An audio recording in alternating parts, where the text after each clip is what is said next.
आज का जो हमारा टॉपिक है that is prioritising and building momentum. ये जो मोमेंटम लफ्ज़ है ये आपने फिजिक्स में पढ़ा होगा और रियल लाइफ में आपने बहुत कम सुना होगा। आज मैं आपको बताता हूँ व्हाट डज इट मीन। आपने अपने चीज़ों को प्रायोरिटाइज करना है कि कौन सी चीज़ें हमें पहले करनी है, क्योंकि इंपॉर्टेंट काम बहुत से होते हैं करने के लिए, बट हमने प्रायोरिटाइज करना है कि कौन से काम हमने पहले करने हैं। आपने एक टू डू लिस्ट बना दी और उसमें लिख दिए जो भी इंपॉर्टेंट काम है, जो भी अर्जेंट है, उनमें आपने उस लिस्ट में लिख दिए। इंपॉर्टेंस की बुनियाद पे प्रायोरिटाइज करना है आप। अब उसके बाद उन्हें आपने कैटेगराइज करना है। पहला वो काम होता है जो ना इंपॉर्टेंट होता है ना ही अर्जेंट होता है। क्या ये आपकी टू डू लिस्ट में आएगा? बिल्कुल भी नहीं।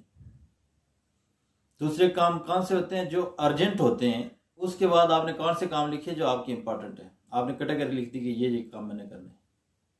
आपने 3 कैटेगरीज में डिवाइड कर लिए, क्योंकि फोर्थ कैटेगरी का काम तो करेंगे ही नहीं अभी।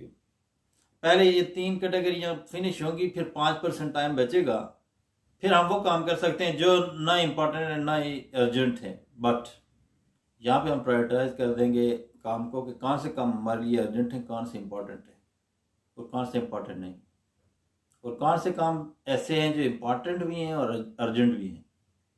इसके बाद आपको रैंक करना है उन्हीं कैटेगरीज में, नंबर 1, नंबर 2, नंबर 3, नंबर 4। सबसे पहले आपने रैंक 1 कर दिया कि सबसे पहले ये होगा, फिर रैंक 2 होगा, फिर रैंक 3 होगा। आपने रैंकिंग कर दी इंपॉर्टेंट और अर्जेंट कामों के बीच में कि कौन से जल्दी करने हैं, कौन से थोड़े से डिले हो सकते हैं। This is your job. आपको पता है कौन से काम करना ज़रूरी है, कौन से डिले हो सकते हैं।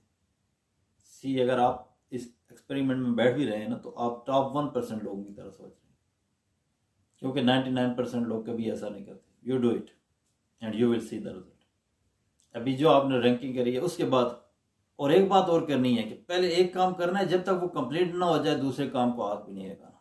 हम लोग ही करते हैं कि मल्टीटास्किंग शुरू कर देते हैं, ये भी साथ साथ करता हूँ, ये भी साथ साथ करता हूँ। आपने ये नहीं करना, एक काम पे फोकस करना है।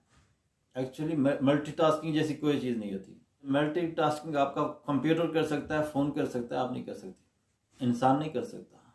आप स्विचिंग करते हैं, हो सकता है आप चाय बना रहे हैं, सालन बना रहे हैं, साथ में फ़ोन भी यूज़ कर रहे हैं, तो आप स्विचिंग कर रहे हैं, एक काम से ध्यान हटा के दूसरे पे लगा रहे हैं, तब आप कर पा रहे हैं। आप मल्टीटास्किंग नहीं कर सकते।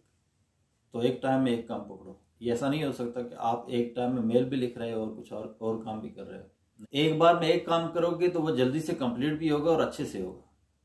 फिर आपने उन कामों को देखना है कि आपकी टू डू लिस्ट में वो कौन से काम है जो आपके बगैर भी हो सकते हैं। लास्ट वीडियो में हमने ये सीखा कि अपने आप से एक सवाल पूछते रहो कि ये काम मेरे बगैर कैसे हो सकता है, और उन कामों को डेलीगेट करना शुरू कर दो, क्योंकि सारे काम अगर आप खुद करना शुरू हो गए तो फिर आप कभी कंप्लीट नहीं कर पाओगे। जो इंपॉर्टेंट काम है उनकी तरफ आप ज़्यादा तवज्जो दें, खुद तवज्जो दें, और ये देखें कि कौन से काम आप दूसरों को दे सकते हैं काम करने के लिए।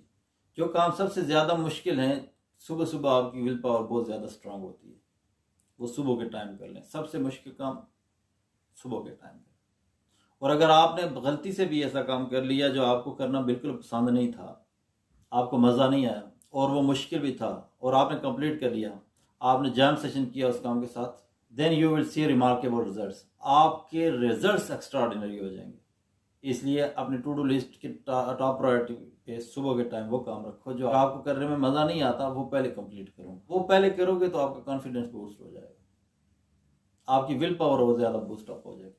ये आदत डालेंगे मुश्किल काम पहले करने। इसके बाद हम मोमेंटम बिल्ट अप करने की बात कर रहे थे। ये मोमेंटम ही है जो आपको आगे तक लेके जाता रहेगा। आप चलते जा रहे हो, आप नहीं रुक रहे हो। आप सिर्फ आगे बढ़ते रहेंगे ताकि मोमेंटम बना रहे। आप नहीं रुकेंगे, आप एक मोमेंटम बना लो कि आप नहीं रुकेंगे कुछ भी हो जाए। So do not stop. रुकना नहीं है, एक दिन के लिए भी नहीं रुकना। आप कुछ भी कर रहे हैं, अच्छे रिजल्ट्स आ रहे हैं, नहीं आ रहे, आपको अच्छा नहीं लग रहा, आपने करना है। यू आर इन मोमेंटम, क्योंकि आपको पता है ये सही है आपके लिए।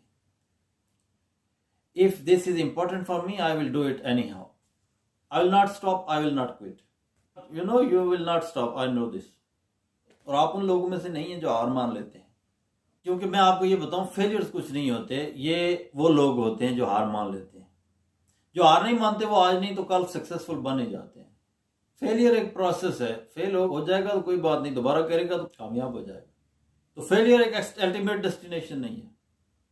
क्विटर एक अल्टीमेट डेस्टिनेशन है। क्विटर मत बनना, क्विटर मत बनना। अपने ड्रीम्स को लेके आपने सोच लिया है, वहाँ पे क्विट नहीं करेंगे। फेल हो जाएंगे, गिरेंगे, दोबारा उठेंगे। Finally I have a question for you. कौन से काम आप सबसे पहले करेंगे? आप ऑप्शन सुन लीजिए, देयर आर 3 ऑप्शंस। आप कमेंट करके बताएं कि कौन से काम पहले करने वाले हैं।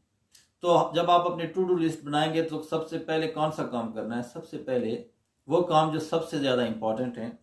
सेकंड, वो काम जो करने में सबसे ज़्यादा आसान है। नंबर 1, जो वो काम जो सबसे ज़्यादा इंपॉर्टेंट है। नंबर 2, जो काम सबसे ज़्यादा आसान है। नंबर 3, जो काम सबसे ज़्यादा अर्जेंट है। जब आप अपनी टू डू लिस्ट बनाएंगे तो सबसे पहले कौन से काम करेंगे? I will see your response. और अगर आपका कोई भी सवाल है, वो सवाल आप लिख लीजिए, क्योंकि जब आप ये कोर्स कंप्लीट करेंगे तो आपके माइंड में बहुत सारे सवाल होंगे। वो सारे सवाल आप लिख लीजिए, एंड पे मैं आपको उनके जवाब भी दूंगा। इस तरह की वीडियोस आपको इंटरनेट पे बहुत कम मिलेंगी, क्योंकि इस तरह की इंफॉर्मेशन मिलना बहुत मुश्किल होता है। बहुत कम लोग होते हैं जिन्हें ये पता होता है, और बहुत कम लोग हैं जिन्हें ये शेयर करते हैं। Now you note and you also share this. आप इस तरह की इंफॉर्मेशन को जहाँ तक पहुँचा सकते हैं पहुँचाइए। आज की वीडियो को यहीं पे ख़त्म करते हैं। Thank you very much.